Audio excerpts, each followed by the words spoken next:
بسم اللہ الرحمن الرحیم۔ السلام علیکم۔ کہتے ہیں کہ چوری بھی ایک آرٹ ہے اور یہ آرٹ ہر کسی کے بس کا کام نہیں۔ اس کے لیے باریک سے باریک چیز کا بھی مکمل خیال رکھا جاتا ہے، لیکن اس طرح کے پلان کچھ ہی جینیس اور شارپ مائنڈڈ لوگ کر پاتے ہیں، جبکہ کچھ ایسے ایڈیٹ چور بھی ہوتے ہیں جو نہ تو پلاننگ کی سردرد پالتے ہیں اور نہ ہی سردردی کے لیے ان کے سر میں دماغ نام کی کوئی چیز ہوتی ہے۔ اس ویڈیو میں آپ کو چند ایسے ہی بے وقوف ترین چوروں کے بارے میں بتانے جا رہا ہوں، تو پھر چلیے شروع کرتے ہیں۔ نمبر 6 دوستو، چوری کے بعد فرار کے لیے لوگ ہمیشہ کار، موٹر سائیکل یا پھر کسی بھی تیز رفتار سواری کا انتخاب کرتے ہیں تاکہ وہاں سے سامان سمیت فرار ہونے میں آسانی ہو، لیکن کار یا موٹر سائیکل کے بجائے فرار کے لیے کسی گدھے کا انتخاب واقعی میں ایک گدھا پن ہے۔ کولمبیا کے ایک گینگ نے ایک گدھے کو کرائے پر حاصل کیا اور اس کی مدد سے روبری کا منصوبہ بنایا۔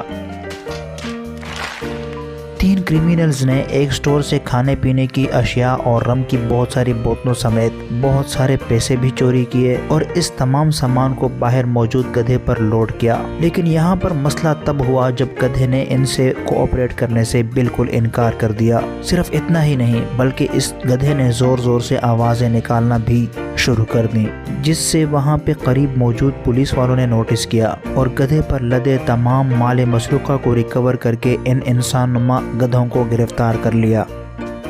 نمبر 5 دوستو، جیسا کہ میں نے عرض کیا کہ چوری میں پلاننگ کا ایک اہم رول ہوتا ہے، لیکن ڈیرک میزلی نامی یہ شخص پلاننگ کی ABC سے بھی واقف نہیں تھا۔ ہوا کچھ یوں کہ اس بیوقوف نے ایک گن شاپ کو لوٹنے کا پروگرام بنایا اور اس کے لیے یہ اپنے ہتھیار سے لیس ہو کر اس شاپ میں گھس گیا۔ اس کا یہ خطرناک ہتھیار کچھ اور نہیں بلکہ ایک بیس بال کا بیٹ تھا۔ دکان کے مالک نے دیوار پر ٹنگی ہوئی ایک بندوق نکالی اور اسے اسی بندوق کے زور پر کرسی سے باندھ دیا جب تک کہ پولیس وہاں پہنچ نہیں گئی۔ ان حضرت کے لیے شاید ایڈیٹ کا لفظ بھی چھوٹا پڑ جائے، آپ کی کیا رائے ہے؟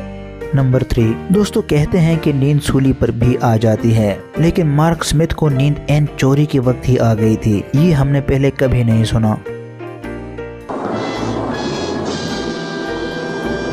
ہوا کچھ یوں کہ 2007 میں مارک سمتھ، جو اس وقت ووڈکا کے نشے میں دھت تھا، ایک امیر آدمی کے گھر میں رات کے وقت گھس گیا۔ اس وقت مالک مکان موجود نہیں تھا۔ مارک جب اس شخص کے بیڈ روم میں پہنچا تو نرم و گداز بستر نے اسے اپنی طرف اٹریکٹ کیا اور یہ صاحب اس بستر پر تھوڑی دیر کے لیے سو گئے۔ تسلی سے اپنی نیند پوری کرنے کے بعد جب انگڑائی لیتے ہوئے انہوں نے آنکھ کھولی تو اس کے بیڈ کے ارد گرد پولیس کی نفری اس کے جاگنے کا انتظار کر رہی تھی۔ اس ناکام واردات کے لیے مارک کو 18 ماہ کے لیے جیل کی ہوا کھانی پڑی تھی۔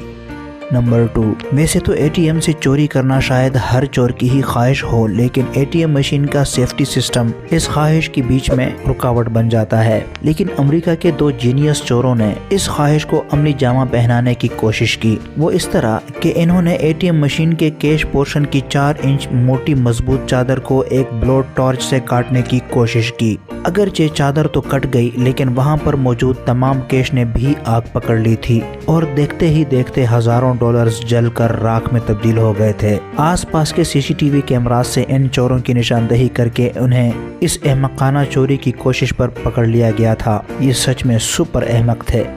نمبر 1 2008 میں 18 سالہ روبین زیراٹ نے شکاگو میں ایک مفلر شاپ کو لوٹنے کا پلان بنایا۔ وہاں جا کر اس نے کاؤنٹر پر موجود لڑکے سے اسلحے کے زور پر رقم لوٹنے کی کوشش کی، لیکن اس نے بتایا کہ اس دکان کا تمام کیش سیف میں موجود ہے، جبکہ اس سیف کا لاک صرف مالک ہی کھول سکتا ہے۔ لیکن کیا کریں ٹائم کا کہ اس لڑکے کے پاس وقت کی شدید کمی تھی، سو اس نے اپنا موبائل نمبر کاؤنٹر والے کو دے دیا اور کہا کہ جب بھی اس دکان کا مالک آئے تو اسے فوراً کال کرے تاکہ وہ آ کر اس دکان کو لوٹ سکے۔ تھوڑی دیر بعد جب اسے بلایا جاتا ہے تو آپ کو معلوم ہو ہی کیا ہوگا کہ وہاں پولیس پہلے سے ہی اس کا انتظار کر رہی تھی۔